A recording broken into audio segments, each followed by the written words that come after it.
जय हिंद दोस्तों, आप सभी का स्वागत है हमारे YouTube channel UK study group में। दोस्तों आज की इस वीडियो में हम लोग बेसिक मैथ्स के बारे में जानेंगे, जो कि इम्पोर्टेंट फैक्ट है दोस्तों, यानी बहुत ही ज़्यादा महत्वपूर्ण है ये बातें। अगर आप लोग छोटी छोटी बातें अगर जानते हैं तो मैथ के सवाल हल करने में बहुत ज़्यादा हेल्प मिलता है। ठीक है, तो पहला हमारा फैक्ट जो है दोस्तों, लिखा गया है यहाँ पर, किसी संख्या में शून्य का गुणा किया जाए या शून्य में किसी संख्या से गुणा किया जाए, गुणनफल शून्य प्राप्त होता है। जैसे चलिए हम लोग एग्जाम्पल से समझते हैं।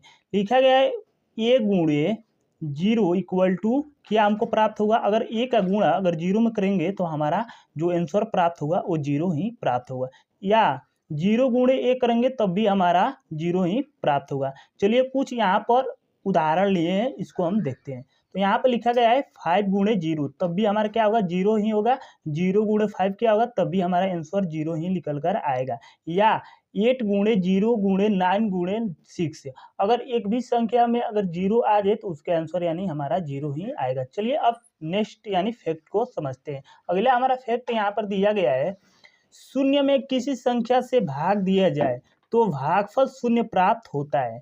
यानी शून्य में किसी भी संख्या से भाग दिया जाए दोस्तों तो भागफल हमारा शून्य प्राप्त होता है। यहाँ पर एग्जाम्पल जैसे हम लिए हैं, अगर जीरो ऊपर दिया गया है नीचे ए, तो आप अगर भाग देंगे ए से जीरो में तो हमारा आंसर जो निकल के आएगा जीरो आएगा। चलिए यहाँ पर कुछ यहाँ पर लिए गए हैं एग्जाम्पल, जैसे 7 से हमको भाग देना है जीरो में, तो हमारा जो आंसर निकल कर आएगा वो जीरो आएगा। 39 यहाँ पर देख सकते हैं, 39 से भाग देना है जीरो में तब भी हमारा जीरो ही आएगा। या 484 से भाग देंगे जीरो में तब भी हमारा जीरो ही आएगा। यहाँ पर तीसरा फैक्ट है दोस्तों, ये बहुत ही ज़्यादा इंपॉर्टेंट है। दिया गया है किसी संख्या को शून्य से भाग दिया जाए तो भागफल सिर्फ प्राप्त होता है, या इसको इन्फिनिटिव भी बोल सकते हैं। जैसे ए बटे में लिखा गया है जीरो, अब जीरो से हमको ए में भाग देना है तो हमारा जो यानी जो आंसर निकल के आएगा वो अपरिभाषित, यानी इसको हम परिभाषित नहीं कर सकते हैं। जैसे यहाँ पर कुछ एग्जाम्पल लिए गए हैं। एग्जाम्पल हमारा दिया गया है 17 से हमको, यानी 17 में जो है जीरो से भाग करना है तो हमारा जो आंसर निकल कर आएगा अपरिभाषित निकल कर आएगा। या 8 में हमको अगर जीरो से भाग करना है तब भी हमारा अपरिभाषित आंसर निकल कर आएगा।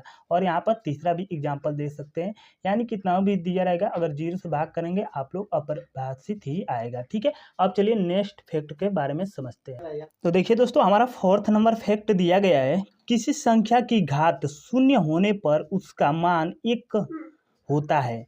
जैसे कि ए के पावर में दिया गया है जीरो, अब इसका हमको यानी मान जो निकल के आएगा इसका 1 होगा। ठीक है, जैसे एग्जाम्पल पे समझिए, यानी अगर कुछ भी के पावर अगर जीरो दिया रहेगा, जैसे 17 का पावर अगर जीरो दिया रहेगा तो उसका मान हमेशा 1 आएगा। या कुछ भी के पावर अगर जीरो दिया रहेगा उसका मान जीरो ही 1 ही होगा। ठीक है, यह हमारा फैक्ट नंबर यानी 4th हो गया। ठीक है, अब चलिए हम लोग 5 नंबर को समझते हैं। हमारा अगला फैक्ट दिया गया यहाँ पर, किसी संख्या को स्वयं से भाग देने पर भागफल 1 प्राप्त होता है। जैसे ए का अगर ए से भाग करेंगे तो हमारा 1 ही प्राप्त आंसर होगा। एग्जाम्पल आप लोग देख सकते हैं, यहाँ पर बहुत सारे एग्जाम्पल हम लिए। ये हमारा फर्स्ट वीडियो था दोस्तों। अब नेक्स्ट वीडियो लेकर आएंगे जो कि वो भी बेसिक मैथ्स पे होगा, तो उसको भी आप लोग पूरा देख लीजिएगा। और अभी तक हमारे चैनल को आप लोग सब्सक्राइब नहीं किए तो कर लीजिए। फिर मिलते हैं हम नेक्स्ट वीडियो में।